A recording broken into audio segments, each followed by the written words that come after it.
네, 쥐포코디 시청자 여러분 안녕하십니까? 안정영입니다. 저랑 같이 직무의 세계에 대해서 하나하나 알아보고 있고요. 오늘도 여러분들과 굉장히 매력적인 직무에 대해서 한번 알아보도록 하겠습니다. 오늘 우리가 같이 스토리를 나눌 그 직무는 바로 디자인 직무입니다. 첫 번째는 마케팅입니다. 마케팅 쪽에 있어서는 어찌됐건 많은 고객들한테 보여줘야 되는 부분이 있기 때문에 특히나 시각적인 부분이 되게 중요할 겁니다. 좀 감각적인 디자인, 예쁜 디자인, 센스 있는 디자인 등 디자인이 할 수 있는 롤이 굉장히 좀 많고요. 두 번째는 아마 디자인을 하시는 분들의 어떻게 보면 또 꿈이라고 할 수 있죠. 내가 디자인한 제품을 만들어낸다랄 때 있어서의 그 쾌감, 보람감도 대단할 것 같습니다. 제품 디자인 쪽이 있을 것 같고요.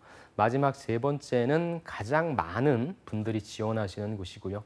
그 니즈가 점점 더 커지고 있다라고 할 수 있는 분야죠. 바로 UX, UI 이쪽입니다. 그래서 관련된 내용들에 대해서 또 여기에서 일하시는 분들의 스토리를 하나씩 좀 들어보도록 하겠습니다.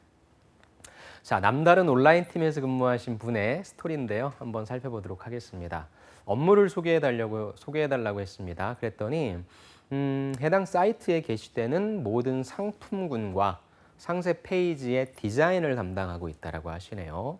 조금 더 구체적으로 사이트에 노출되는 프로모션, 전략이죠.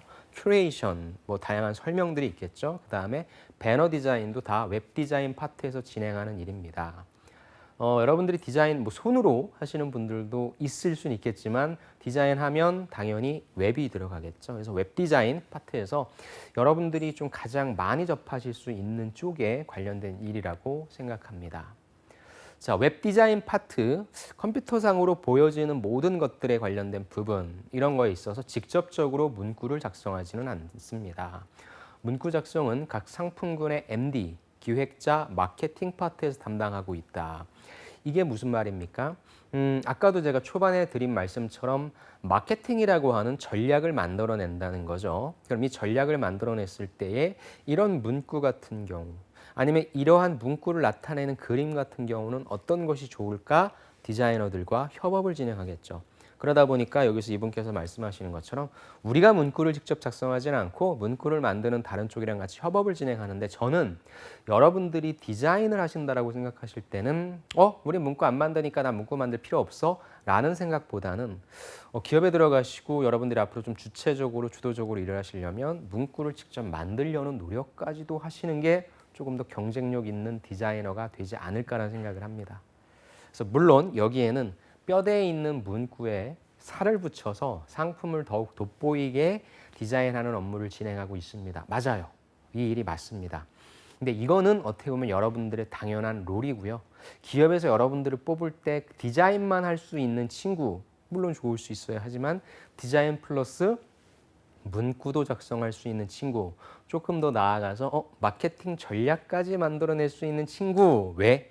여러분들과 같이 경쟁하고 있는 분들이 물론 디자이너 분들도 많을 수 있겠지만 요즘 마케팅을 지원하시는 분들은요, 본인이 생각하고 있는 바를 구체적으로 만들어내는 역량이 좀 많이 뛰어나십니다. 특히나 어떤 도구요? SNS를 활용한 그런 도구들 있잖아요. 충분히 만들어낼 수 있는 그런 소스들이 많기 때문에 디자인을 혹시 여러분들이 전공하고 계시다면 마케팅적인 역량을 좀 플러스 시켜야 되겠다는 그런 욕심을 저는 조금 가지셨으면 좋겠네요.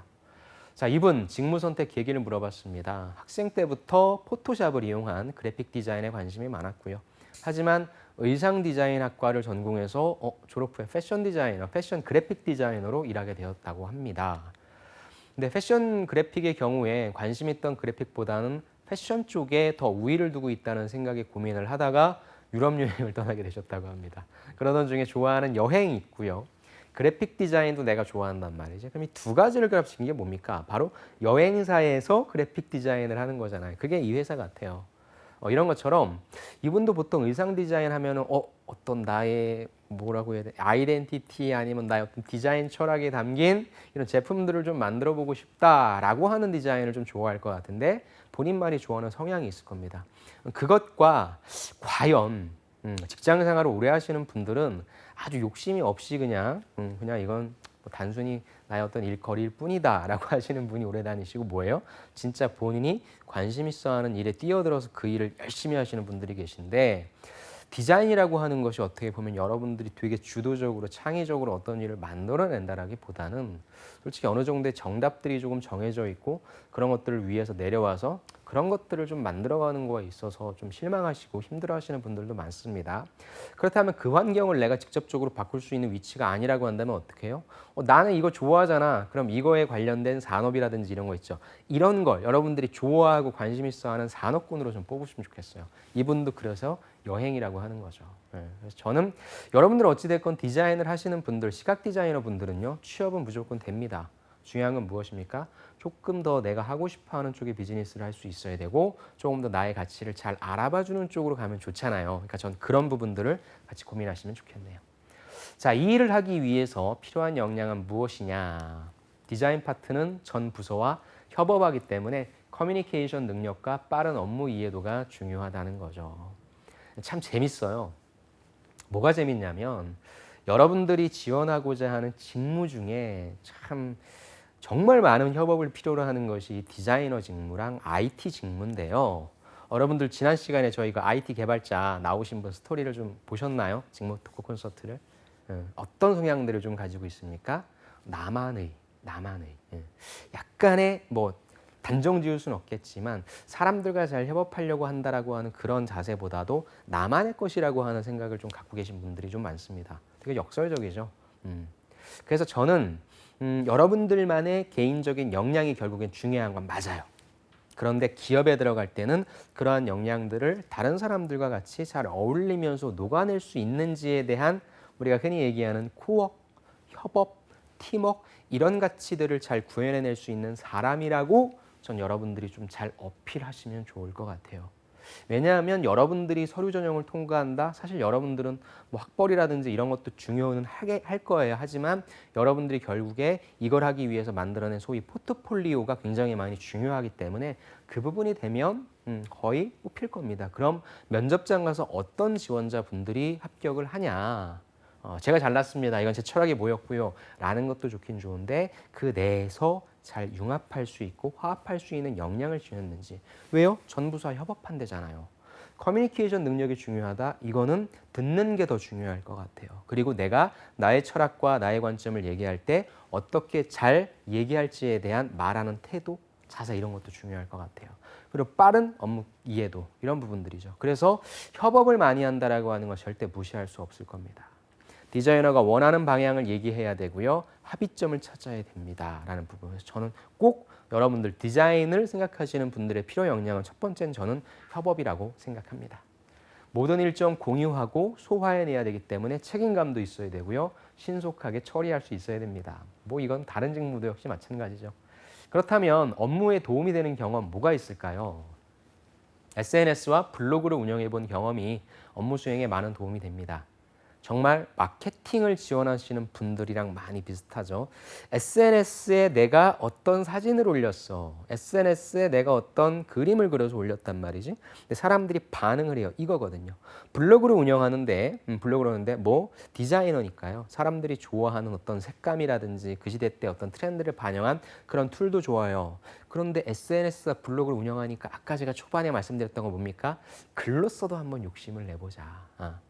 내가 생각하고 내가 말하고자 하는 바를 표현했을 때 이 얘기를 보고 듣는 사람도 나와 똑같은 생각이구나, 동조하는구나, 좋다라고 얘기해 주는구나, 그것만큼 좋은 포트폴리오는 없겠죠. 그래서 이분도 블로그 포스팅이 취미일 정도로 열심히 했었다고 합니다.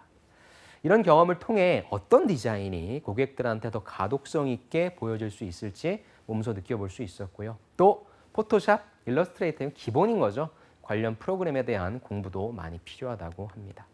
그럼 무엇이 어렵습니까? 똑같죠. 기획자와 디자이너가 원하는 방향, 이거를 좀 이렇게 합치시켜 나가는 게 좀 힘들다. 그래서 뭐예요? 아까 얘기했던 협업인 거죠. 기획자는 본인이 표현해낼 수 있으면 표현하고 싶은데 본인의 의도한 바대로 안 나오는 거고, 디자이너는 기획자의 말이 정확하게 안 와닿으니까 또 본인만의 색깔도 있고 철학이 있으니까 그런 것들을 찾아나가는 과정이 좀 힘들죠.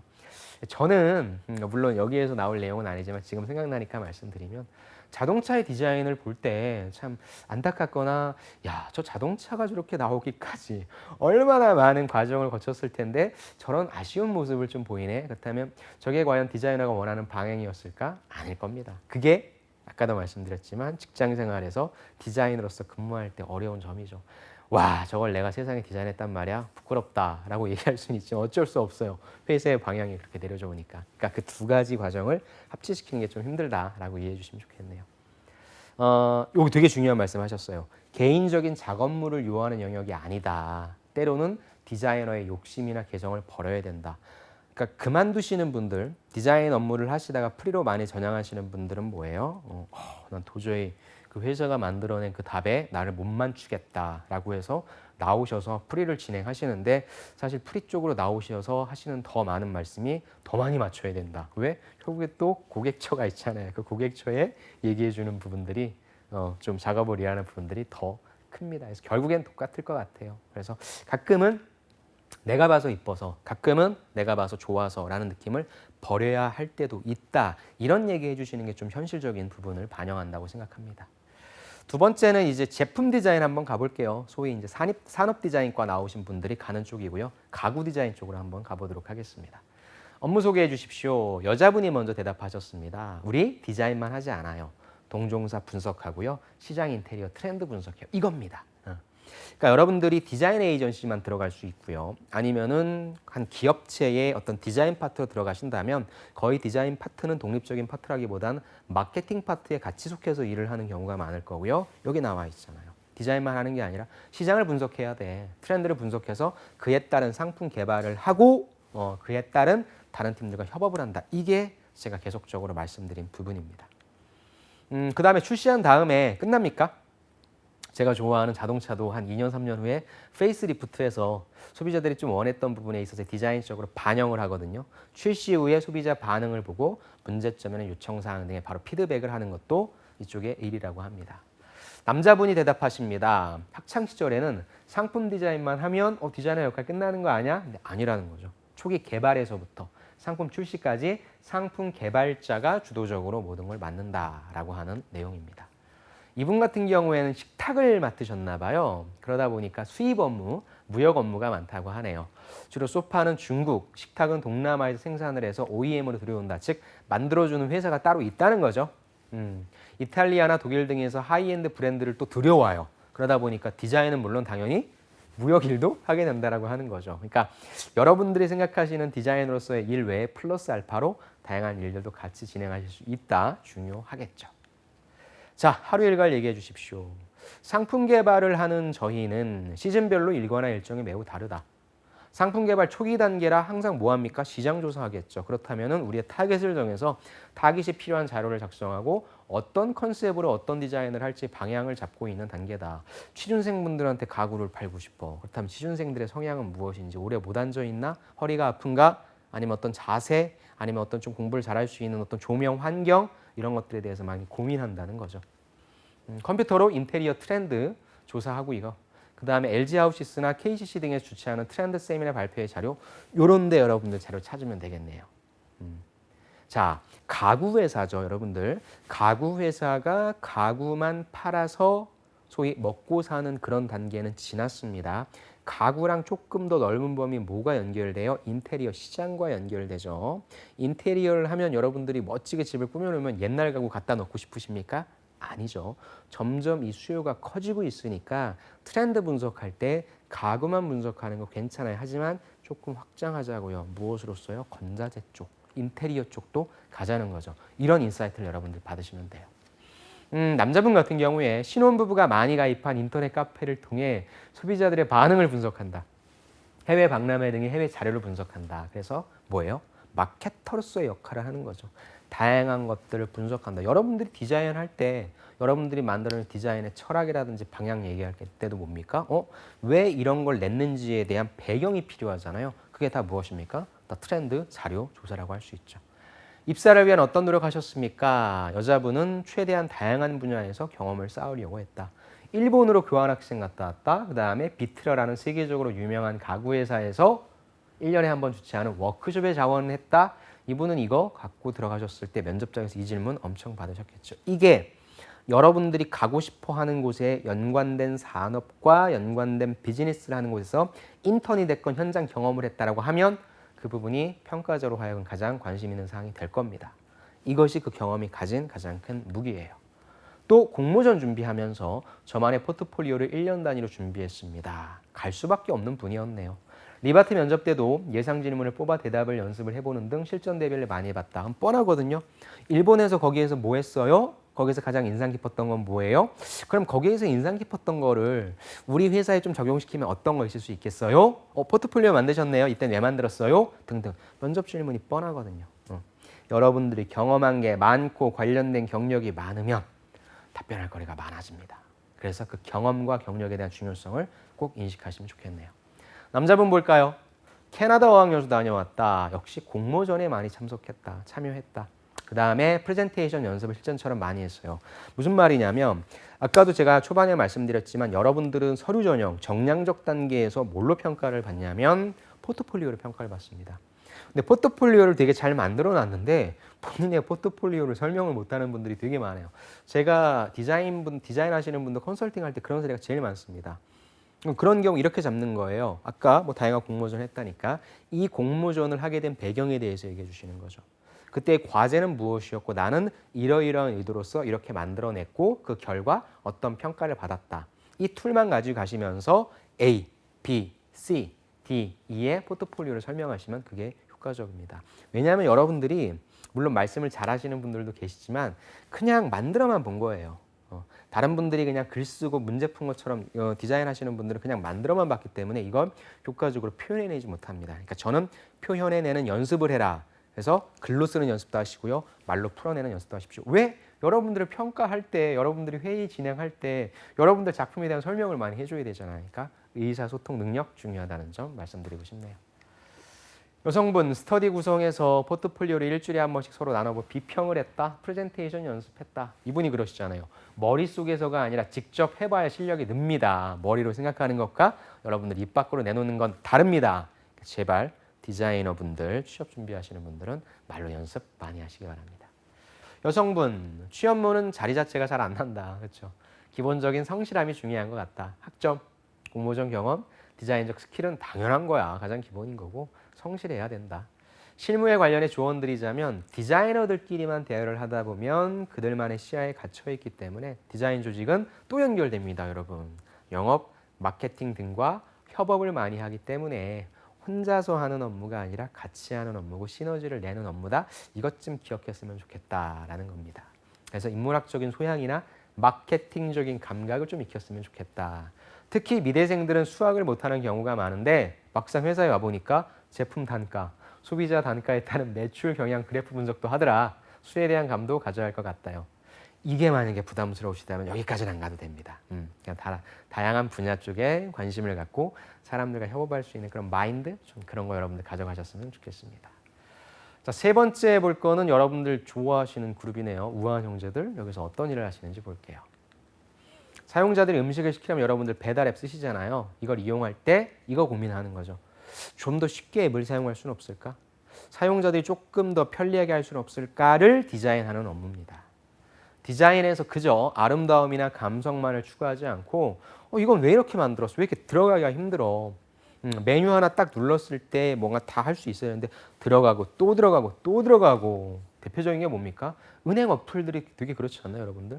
여러분들이 카카오뱅크에 되게 많이 열광하는 이유가 뭐예요? 되게 직관적이잖아요. 쉽잖아요. 쉬워야 되거든요. 그런 부분들. 그래서 심미적인 부분도 중요하지만 사람들이 어떻게 하면 가장 간편하게 이런 것들을 쓸 수 있어. 툴툴거리지 않고 잘 만들었네. 되게 편하네. 이런 것들은 무엇일까를 고민하시는. 그래서 아까 제가 초반에 보여드렸던 UX, UI 관련된 거라고 보시면 좋을 것 같아요. 자, 보람된 순간 아니면 고충의 순간 무엇이 있습니까? 앱 UI 디자인을 할 때는 사용자들 입장에서 많이 생각해 봐야 된다. 그럴 때 나만의 생각이 갇힐 때가 있다. 우리 앞서서 봤잖아요. 저는 최대한 편하게끔 디자인한다고 했는데 남들이 봤을 땐 그렇지 않을 수 있더라고요. 그래서 그래서 꼭 검증해 보셔야 돼요. 그래서 아까 그 앞에 가구 디자인 하신 분도 서로 간에 비평해 줬다고 했잖아요. 이런 작업 필요할 것 같아요. 내가 만들어낸 거기 때문에 얼마나 소중하겠습니까? 그래서 그거에 대해서 누가 지적했을 때 얼마나 상처받겠습니까? 그런데 그런 과정들을 거쳐야 된다는 거죠. 디자이너가 갖춰야 될 건 무엇입니까? 객관성이라고 하는 부분 말씀드리고 싶네요. 어떤 버튼의 위치를 선정하고 주변 지인들한테 테스트를 했을 때 버튼을 발견을 못하는 경우예요. 초반에 막 이런 시행착오를 겪겠죠. 조금씩 문제점을 풀어나가면 꽤 뿌듯함을 느꼈다. 그렇다면 여러분들이 만약에 이 배달 회사, 배달의 민족, 우아한 형제들의 앱 UI 직무로 들어간다라고 하면 여러분들이 제일 먼저 해볼 건 뭡니까? 일단 써봐야 되겠죠. 그 다음에 경쟁사 것도 써봐야 되겠죠. 그 다음에 그 두 가지를 비교 분석한 걸 내놔야 되겠죠. 그 다음에 좋은 점은 어떻게 하면 조금 더 강화시킬 수 있을까?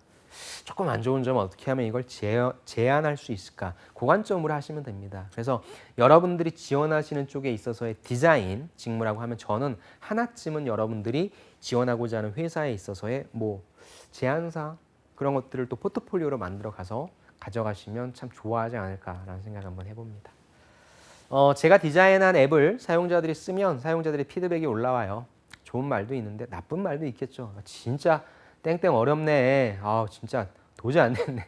그런 것들 상처받죠. 그래서 약이 되면서 다른 개선 방향을 주신 거니까 그런 걸 통해서 하나하나 성장해 나가고 있다라고 하는 성취감도 많이 느낀다고 합니다. 이 직무의 매력 무엇이냐? 디자인은 대학생 때부터 늘 하던 일에 딱히 특별하다고 생각해 본 적이 없는데 다른 팀들과 비교해 봤을 때 직접적으로 이분은 또 바로 고객들이 쓸 수 있게 만들어내는 거니까 사용한 사람들과 교감 나눠볼 수 있다는 것 자체가 참 매력인 것 같다는 말씀해 주셨습니다. 결과물을 바탕으로 즉각적으로 사용자들한테 피드백을 받을 수 있으니까 이런 교감이 특별하다라는 거죠. 그래서 UI, UX 하시는 분들은 이런 내용들을 좀 투영시켜서 여러분들의 자기소개서나 면접 때 말씀해 주시면 좋겠네요. 도움됐던 학창시절 경험 뭡니까? 이분은 시각 디자인 전공했네요. 그쪽으로 많은 활동을 했고 타이포 동아리에서 활동했던 게 가장 기억에 남습니다. 직접 폰트도 만들고 폰트를 활용해서 다양한 디자인을 하기도 했답니다. 뿐만 아니라 다 같이 모여서 전시도 이야기하고요. 디자이너로 성장할 수 있었던 경험이 되었다. 그래서 내가 배달의 민족 폰트 여러분들 아시죠? 그래서 PT 시키면은 이 배달의 민족 폰트 가지고 발표하는 친구도 있어요. 딱 그 느낌이 있습니다. 배달의 민족다운. 그래서 그런 부분들을 개발했으니까 참 재밌을 것 같아서 좀 기대가 된다. 만약에 참여할 수 있다면 그런 부분들 말씀해 주셨네요. 마지막으로 이제 이따를 통해서 좀 내용을 정리 한번 해보도록 하겠습니다. 디자인 취업을 위해서 알아야 할 것이라고 하는 게 나왔는데 이 멘토님은 이렇게 말씀해 주셨습니다. 학벌은 중요하지 않습니다. 다만 좋은 학교일수록 좋은 강사와 교수님이 많아서 좋은 디자이너로 성장할 확률은 높겠죠.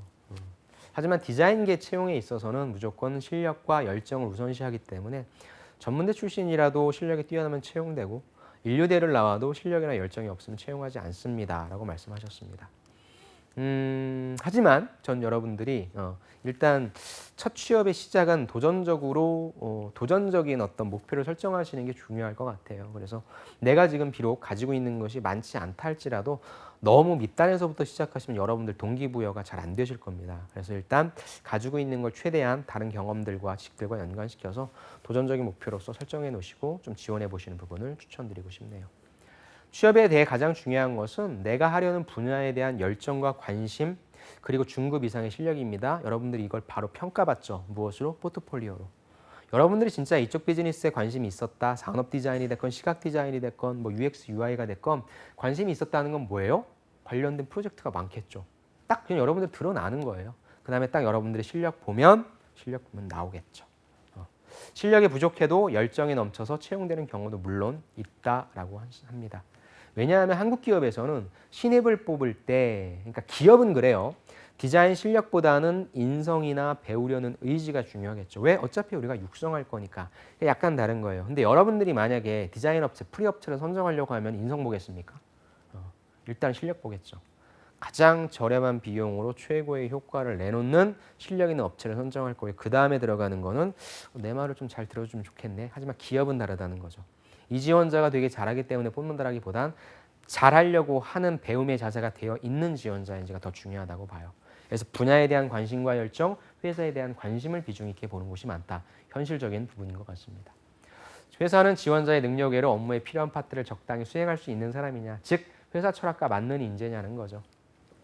편집 디자인 에이전시에서는 브로셔나 포스터 등 편집물을 다양하게 만들어 본 사람이 필요하니까 서체 디자인에 특화된 사람 별로 그렇게 중요하지 않겠죠. 그런데 회사의 사업 방향이 바뀌는 거야. 서체 디자이너도 좀 필요하다라고 한다면 그런 사람 위주로 뽑히겠다라고 지극히 당연한 말씀을 해주셨습니다. 공기업 위주의 의뢰를 받는 유명한 디자인 회사가 있다. 공기업이잖아요. 디자인 스타일이 무난한 사람, 성실한 사람을 뽑지 막 실험적이고 막 자유분방한 무슨 패션 잡지 보면은 아무것도 없고 그냥 사진 혼자 나와 있고 화장 이상하게 하고 막 그런 사진들 있잖아요. 그게 디자인이래요. 전 이해가 잘 안 가는데. 그러니까 그런 거랑 약간 철학이 좀 다르다. 무슨 말씀인지 이해하셨죠? 각각 다르니까 거기에 맞는 철학에 맞는 그런 모습들을 좀 보여줘라라고 보시면 좋을 것 같습니다. 배민이 또 나왔네요. 배민 같은 경우에 지원하고 싶다라고 한다면 새로운 것을 생산하는 것을 좋아하는 디자이너 아니래요. 디자인을 다듬고 정리하는 것을 좋아하는 사람이 뽑을 가능성이 크다라고 합니다. 이분의 개인적인 의견이겠지만 그럼 이유가 중요하죠. 왜? 배민의 브랜드 컨셉은 이미 만들어져 있잖아. 그러니까 이거를 또 무엇인가로 개발한다라는 것보다도 이걸 잘 유지보수할 수 있는 사람이 필요하다. 그렇다면 이거는 그 기업이 지금 현재 겪고 있는 상황과도 연계돼서 거기에 맞는 직무 역량을 갖춘 성향을 뽑는다라고 여러분들이 보시면 좋을 것 같습니다. 이렇듯 실력이 좋다고 무조건 좋은 회사에 들어가는 것은 아닙니다. 개인의 작업 스타일, 철학 또한 회사와 맞아야 된다는 말씀을 해주셨습니다. 디자이너 삶도 뭐 특별한 거 없죠. 그냥 야근 많이 하는 회사원이다. 진짜 팩트, 폭행이네요. 학교에서의 디자인 과제가 업무적으로 계속 이어진다고 보면 됩니다. 다만 학교에서는 내 마음대로 할 수 있었잖아. 여기는 클라이언트의 입맛에 맞춰줘야 한다는 점이 좀 다르고 마감 시간 내에 업무를 맞춰야 한다는 것도 큰 스트레스다. 근데 어느 직장인이 안 그러겠습니까? 그리고 저는 이런 과정이 거쳐야 아까도 말씀드렸지만 다양한 분야에서 내 디자인을 평가받을 수도 있고 여러분들도 한 단계 한 단계 더 성장할 수 있다고 생각합니다. 네, 이렇게 해서 오늘 여러분들과 함께 디자인 직무에 대해서 좀 알아봤습니다. 직무 스토리도 봤고요. 실제 현직에 근무하신 멘토님이 여러분들한테 드리는 메시지도 같이 한번 봤습니다. 가장 필요한 기술은 협업을 잘하려고 하는 열린 마음을 가진 여러분들의 자세인 것 같습니다. 잘 준비하셔서 기업에 만약에 들어가고 싶으시다고 한다면 협업을 잘할 수 있는 사람임을 잘 보여주시면 좋을 것 같습니다. 오늘도 수고 많으셨고요. 저는 다음 시간에 찾아뵙도록 하겠습니다. 감사합니다.